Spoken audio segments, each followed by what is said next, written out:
নমস্কার, শুভ সন্ধ্যা সবাইকে। আমি সবার কাছে, আমার ভিউয়ার্সদের কাছে, আমার সাবস্ক্রাইবারদের কাছে আমি ক্ষমা চেয়ে নিচ্ছি যে অনিবার্য কারণবশত আমি 3-4 দিন আসতে পারিনি উইদাউট এনি ইনফরমেশন। তো সেই জন্য একটু ক্ষমা করে দেবেন সবাই। তো আমি আজকে এলাম আজকে একটু গীতার সম্বন্ধে বা গীতা পাঠ বা ওই হিসাবে গীতা পাঠ বলতে গীতার একদম শুরু থেকে কিভাবে এই গীতা ছড়িয়ে পড়লো এইটা নিয়ে একটু গীতা থেকেই একদম পাঠ করব, অন্য কোথাও নয়। তো হয়তো আমি সবসময় ক্যামেরার দিকে তাকাতে পারবো না, তো সেই জন্য আমাকে বইটা দেখেই আমি বলবো আর কি। তো প্রথমে আমরা একটু প্রণাম করে নেব। হে কৃষ্ণ করুণা সিন্ধু দীনবন্ধু জগৎপতে গোপীশ গোপিকাকান্ত রাধাকান্ত নমস্তুতে।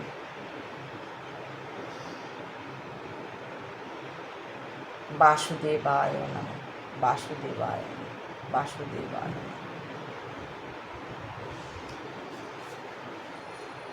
ভগবদ্গীতাতেই ভগবদ্গীতার মূল ভাবটি ব্যক্ত হয়েছে।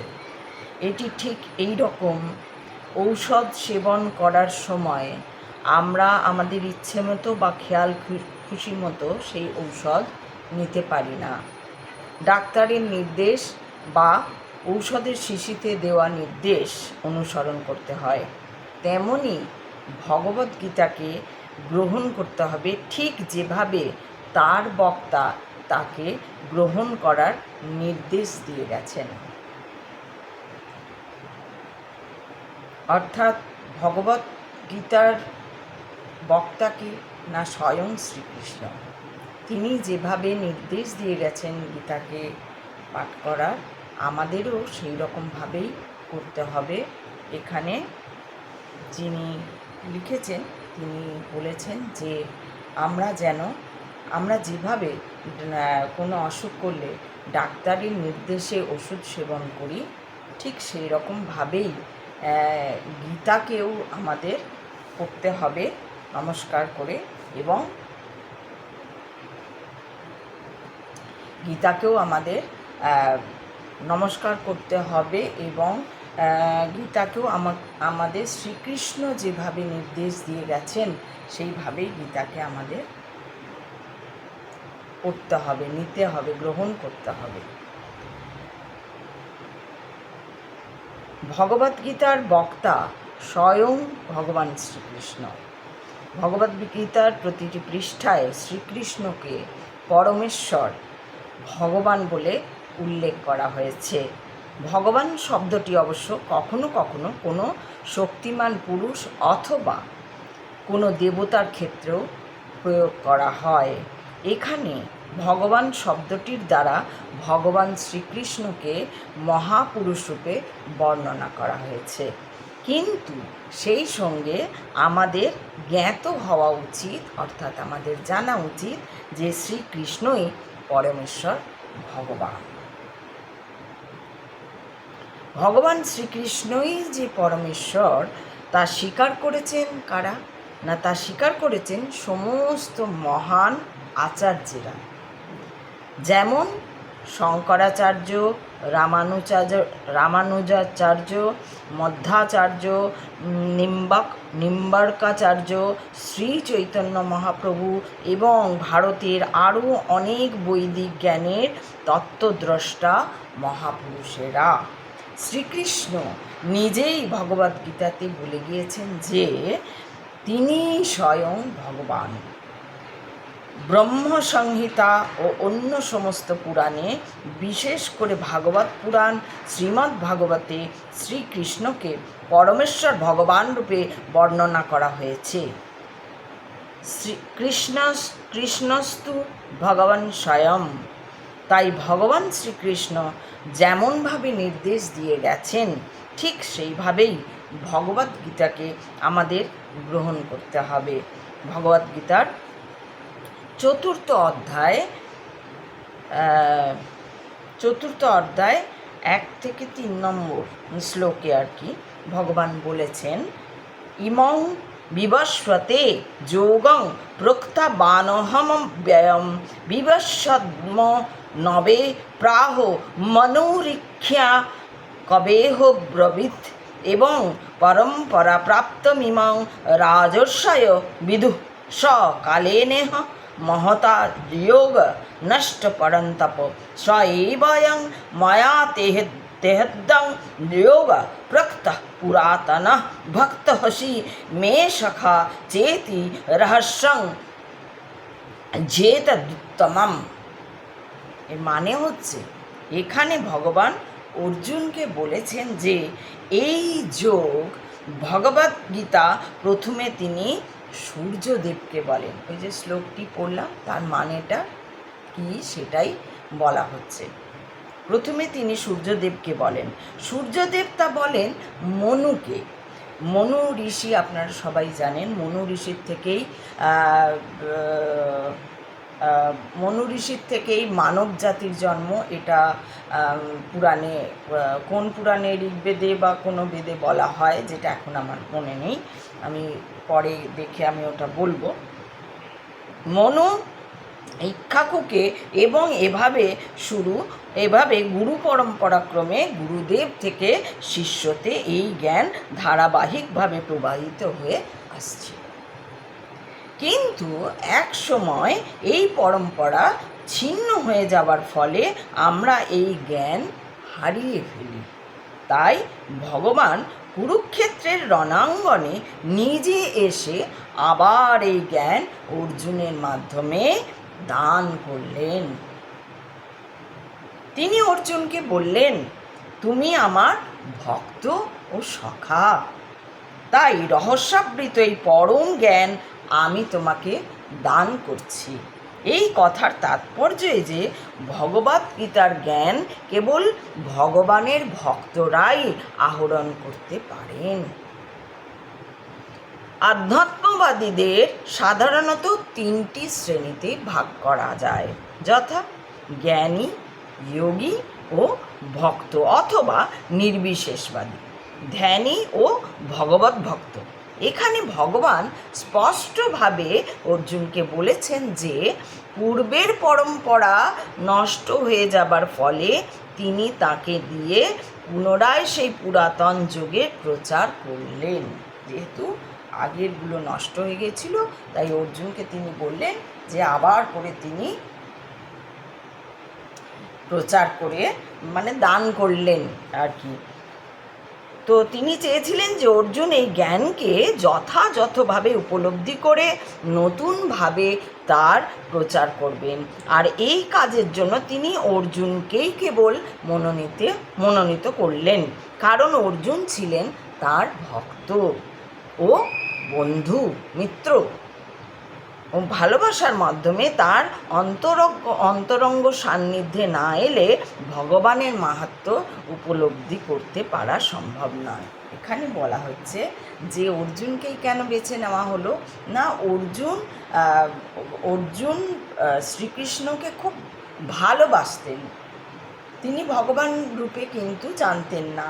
তিনি কিভাবে জানতেন না, মিত্র রূপে জানতেন, তাকে মিত্র রূপে জানতেন।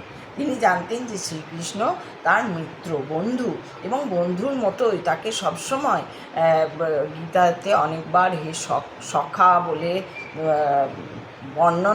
সখা বলে সম্বোধন করেছেন শ্রীকৃষ্ণ অর্জুনকে, কারণ তারা দুজনে বন্ধু ছিলেন। এবং বলা হচ্ছে ভগবান তখনই তো এমনিতেও ভগবান যদি নাও হয়, যদি মানুষ রূপে, আমরা তো তখনই কাউকে আমার মনের কথা বলতে পারবো না যখন আমি কাউকে বন্ধু হিসাবে পরমভাবে ভালোবাসতে পারবো, তার প্রতি আমার শ্রদ্ধা, ভালোবাসা, তার প্রতি আমার বিশ্বাস, ভরসা সব কিছু থাকবে, তখনই আমি তাকে সব কথা বলতে পারবো। তাই জন্য এখানে বলা হচ্ছে যে অর্জুন শ্রীকৃষ্ণকে মিত্র ভাবতেন এবং তার প্রতি সেই শ্রদ্ধা এবং তার প্রতি সেই অন্তরঙ্গ সান্নিধ্যের কারণে তার প্রতি সেই শ্রদ্ধা, ভালোবাসা, ভরসা, বিশ্বাস সবটাই অর্জুনের ছিল। তাই জন্যই অর্জুনকে শ্রীকৃষ্ণ বেছে নিয়েছিলেন। আর তিনি জানতেন যে তিনি যা বলবেন অর্জুন তা অক্ষরে অক্ষরে পালনও করবেন, বিশ্বাসও করবেন এবং যাচাইও করবেন। এমন নয় যে অর্জুন যাচাই করেনি। মিত্রতা মানে এরকম নয় যে আমাকে আমার বন্ধু বা আমি আমার বন্ধুকে যা বলবো সে তাই বিশ্বাস করবে, বা সে আমাকে যা বলবে আমি তাই বিশ্বাস করে নেবো। যাচাই অবশ্যই করব।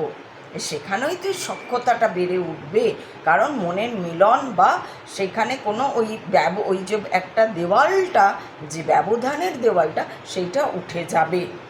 যখন সেটা উঠে যাবে, যখন ট্রান্সপারেন্সি, অর্থাৎ আমার সঙ্গে যার ট্রান্সপারেন্সি থাকবে তাকেই সে বা আমি, সেই ব্যক্তি বা আমি, তখনই তাদেরকে বিশ্বাস করতে পারবো এবং সমস্ত কথা তাকে বলতে পারবো, যেটা অর্জুন এবং শ্রীকৃষ্ণের মধ্যে ছিল বলেই কিন্তু অন্তরঙ্গ সান্নিধ্যে না এলে ভগবানের মাহাত্ম্য উপলব্ধি করতে পারা সম্ভব নয়। তাই যদি এটা না থাকতো তাহলে সেটা উপলব্ধি করা যেত না। তাই অর্জুনের গুণে গুণান্বিত মানুষেরাই কেবল ভগবদ্গীতাকে যথাযথভাবে উপলব্ধি করতে পারেন। ভক্তির মাধ্যমে ভক্তের সঙ্গে ভগবানের প্রত্যক্ষ সম্পর্ক গড়ে ওঠে। ভক্তির মাধ্যমে, অর্থাৎ আমি যদি সেই ভক্তি আমার মধ্যে থাকে, তাহলে ভগবানের সঙ্গে আমার সখ্যতা গড়ে উঠবেই। কারণ আমি যতটা ভগবানকে ভালোবাসবো, ভগবানও আমাকে ততটা ভালোবাসবে। অর্থাৎ ভগবান যিনি সর্বজ্ঞ, যিনি সর্বশক্তিমান,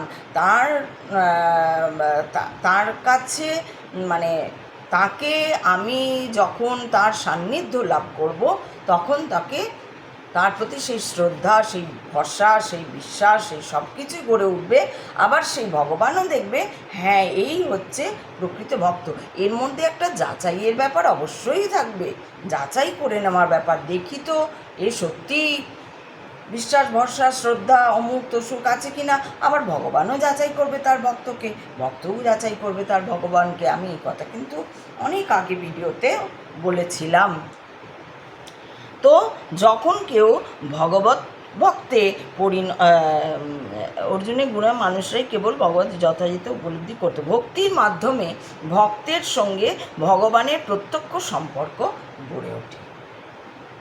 ভক্তির মাধ্যমেই কিন্তু ভক্তের সঙ্গে ভগবানের প্রত্যক্ষ সম্পর্ক গড়ে ওঠে। যখন কেউ ভগবত ভক্তে পরিণত হন, তখন তার ভগবানের সঙ্গে একটি প্রত্যক্ষ সম্পর্ক তৈরি হয়। এই সম্পর্কের ব্যাখ্যা করতে গেলে অনেক বিস্তৃত আলোচনা করতে হয়। সংক্ষেপে বলা যায় যে ভক্ত ভগবানের সঙ্গে 5টি সম্পর্কের যে কোনো একটির দ্বারা যুক্ত থাকেন। সেই 5টি সম্পর্ক কী কী? না, 1 নম্বর হচ্ছে কেউ নিষ্ক্রিয়ভাবে ভক্ত হতে পারেন। অর্থাৎ নিষ্ক্রিয়ভাবে ভক্ত হতে পারেন কেউ। নিষ্ক্রিয়ভাবে মানে যে আমার কোনো চাওয়া নেই, পাওয়া নেই, কোনোই কিছু নেই, আমি এমনিই ভক্ত।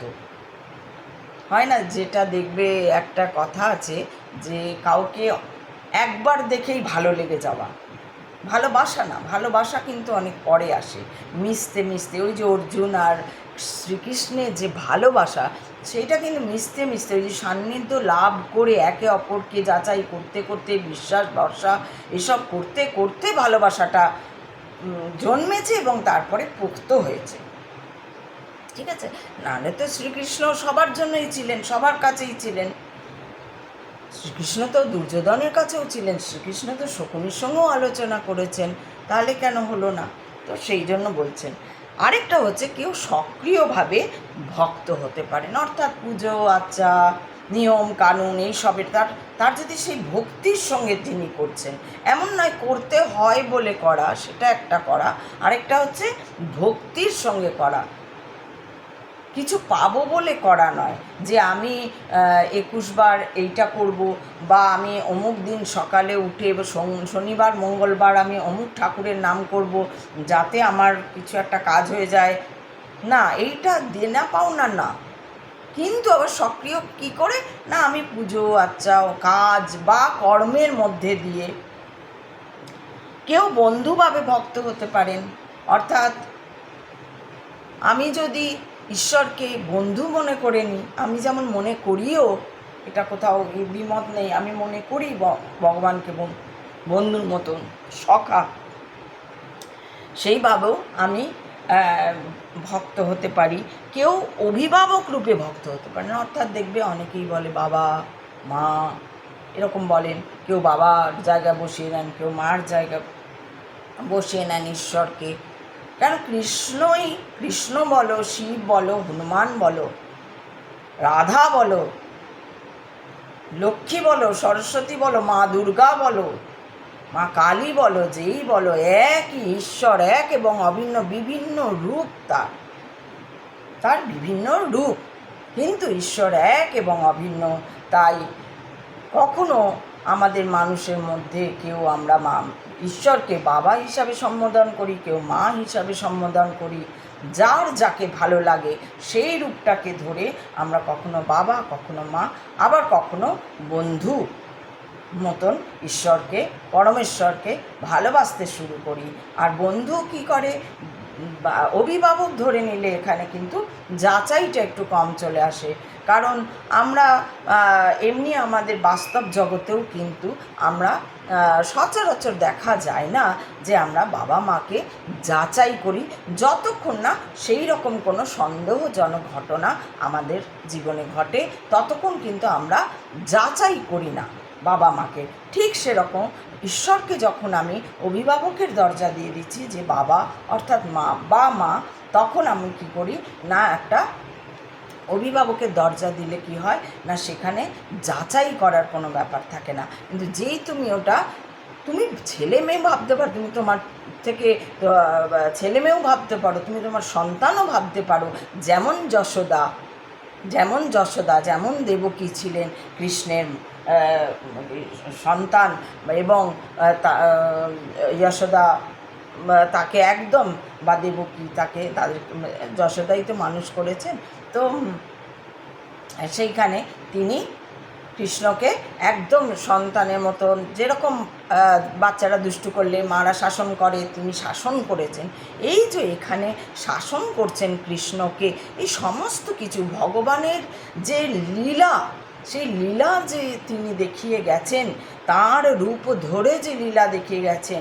এই যে আজকাল একটা কথা উঠেছে যে বাচ্চাদের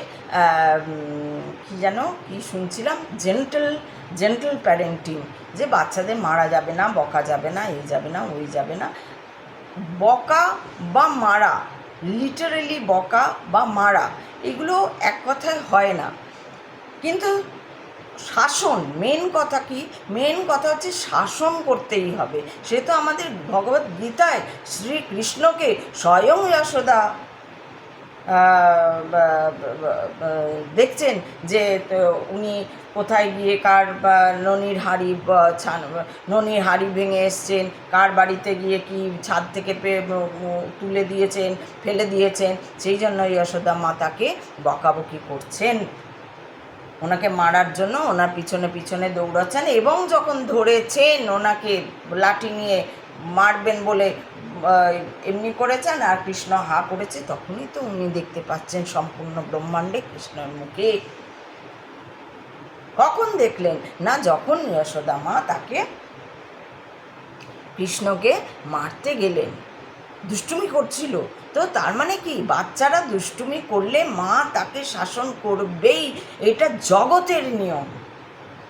প্রকৃতিকে যে আমরা আজকে প্রকৃতিকে নষ্ট করে দিয়েছি বিভিন্নভাবে, গঙ্গার জলকে দূষিত করেছি, হাওয়াকে দূষিত, বিভিন্ন কল কারখানার ধোঁয়া, এবং জলের মধ্যে প্লাস্টিক ফেলে দেওয়া, নোংরা ফেলে দেওয়া, অপরিষ্কার করে অপবিত্র করে দিয়েছি, যে প্রকৃতির যে গাছ কেটে ফেলা হচ্ছে, এই যে বিভিন্ন ধরনের মানব জাতি আমরা যে প্রকৃতির গায়ে আঘাত হানছি, সেইখানে প্রকৃতিও কিন্তু আমাদের কখনো না কখনো শাসন করছেন কি করে? না ওই মহামারী দিয়ে, কখনো প্রচণ্ড ঝড়, প্রচণ্ড সুনামি, প্রচণ্ড কী বলে ভূমিকম্প, এই সব দিয়ে তিনিও তো শাসন করছেন। আমরা শুধু কোথাও আমাদের বুঝতে আমরা ভুল করি। আমরা যখন ঝড় উঠছে ভাবছি এমনি ঝড়, আমাদের ঝড়ে যখন মানুষ অনেক মারা যাচ্ছে আমরা হায় হায় করছি ওই নেতা করলো না, ওই নেতা, ওই দিকেই আমরা পড়ে আছি। কে করলো না, কে দেখলো না, ওই দিকে পড়ে যাচ্ছি। আমরা এটা দেখছি না স্বয়ং প্রকৃতি কিন্তু শাসন করছেন। আজকে দেখবে তোমরা বিভিন্ন ভিডিওতে আমরা দেখতে পাই যে ঘরের মধ্যে বাঘ ঢুকে যাচ্ছে, এইসব দিকে না, অন্যান্য ওই বিশেষ করে রাজস্থানের দিকে, বুন্দেলখণ্ড, এইসবের দিকে দেখবে দেখাচ্ছে যে বাঘ ঢুকে যাচ্ছে, সিংহ ঢুকে যাচ্ছে, লোকালয়ে চলে আসছে, গন্ডার, তোমরা দেখেছো রিসেন্ট বন্যাতে গন্ডার চলে এসছে। কেন না? গাছ কমে গেছে, যার জন্য ওয়াইল্ড অ্যানিম্যাল যারা, বন্য জন্তু যারা, তারা কী করছে, মাঝে মধ্যেই লোকালয়ে ঢুকে পড়ছে তাদের খাদ্যের সন্ধানে, বা তাদের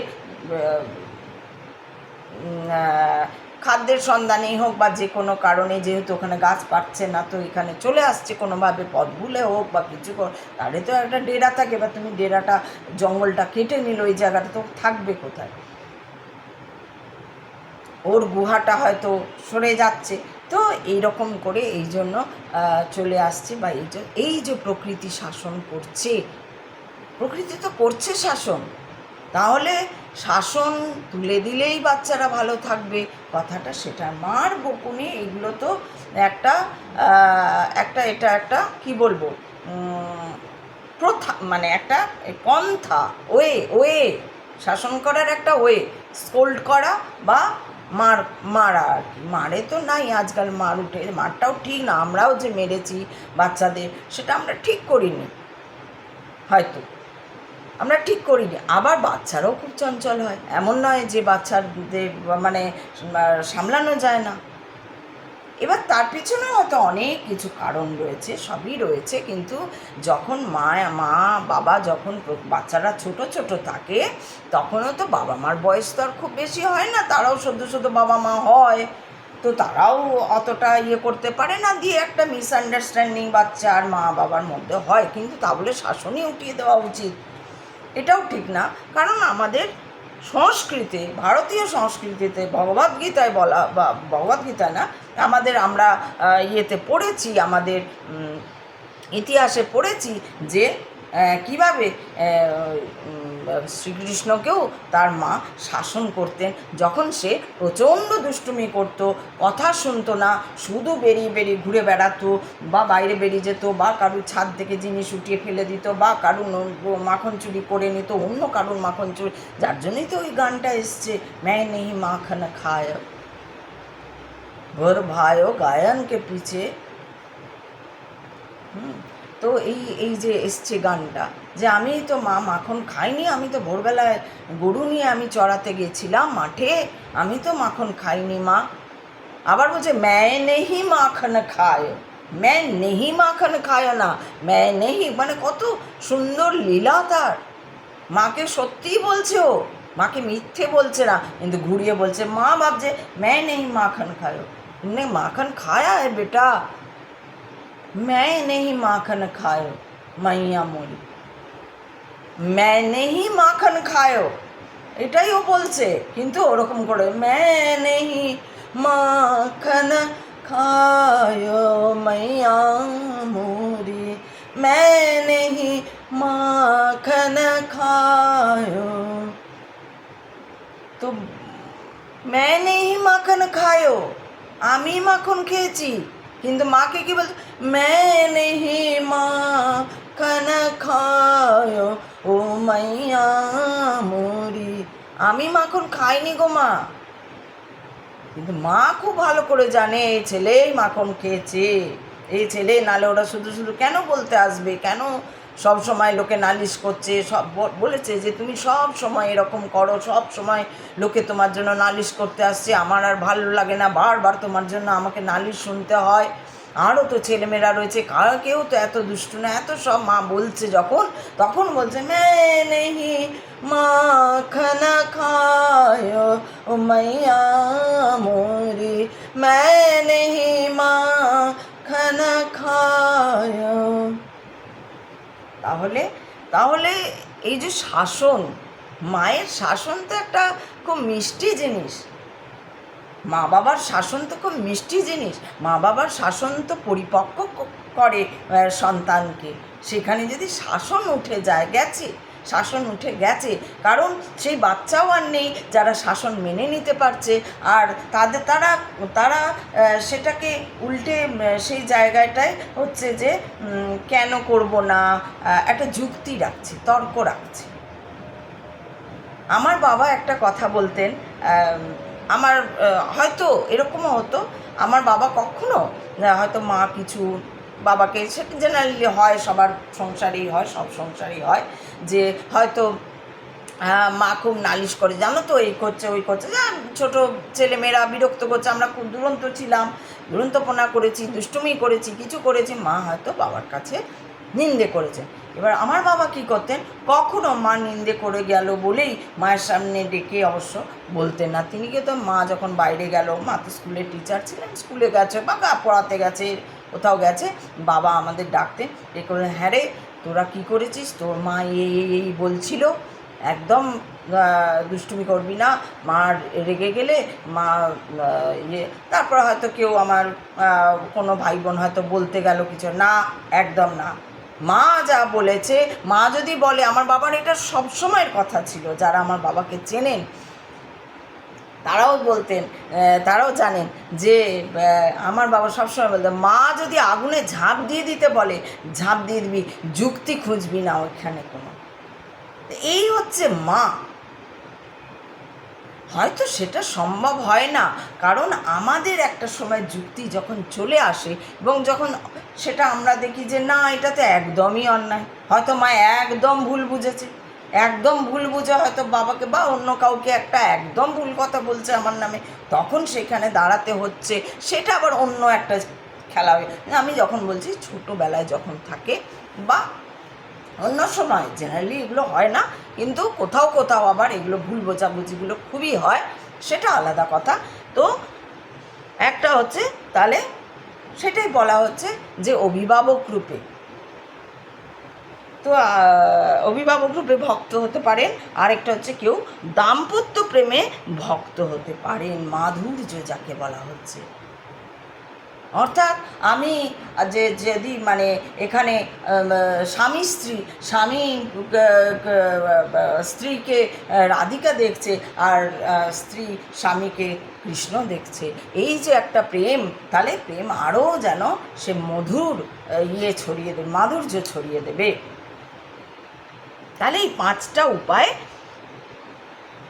যুক্ত হওয়া যায় ভগবানের সঙ্গে। তো মাঝখানে আমি ওটা বললাম যে আজকাল যেহেতু ওটা উঠেছে যে কি জেন্টল প্যারেন্টিং হতে হবে, মারা বকা চলবে না। এবার মারা বকার তো অনেক কারণ রয়েছে, সেগুলো নিয়ে আমি যদি পারি পরে কথা বলবো, কারণ মেন কথাটা ধরতে হবে যে অবশ্যই অভিভাবকরা শাসন করবেন, এটা জগতের নিয়ম, এটা প্রকৃতির নিয়ম। এই নিয়মের বিস্রোতে যদি তুমি যাও তো সেখানে তো আবার অনিয়ম ঘটবেই বা অন্যথা হবেই। তাই প্রকৃতির সঙ্গে যদি যেতে হয়, অর্থাৎ ওই মা বা বাবা সন্তানকে শাসন করবে, এটা প্রকৃতির নিয়ম, তাই শ্রীকৃষ্ণ তার লীলায় দেখিয়ে দিয়ে গেছেন। তো আজকে আমি এইটুকুনি পড়লাম, আবার আমি কালকে আসব, আবার সবাইকে বলবো সবাই খুব ভালো থাকবে, হেসে খেলে থাকবে। আমরা আবার একটুখানি প্রণাম করে আবার প্রণাম করব, আমরা প্রণাম করে আমরা, হে কৃষ্ণ করুণা সিন্ধু দীনবন্ধু জগৎপতে গোপীশ গোপিকাকান্ত রাধাকান্ত নমস্তুতে। ওম শ্রীকৃষ্ণ বাসুদেবায় নমঃ। ওম। কৃষ্ণায় বাসুদেবায় নমঃ। ওম কৃষ্ণায় বাসুদেবায় নমঃ। ওম শান্তি, ওম শান্তি, ওম শান্তি। সবাই ভালো থাকবে। শুভরাত্রি।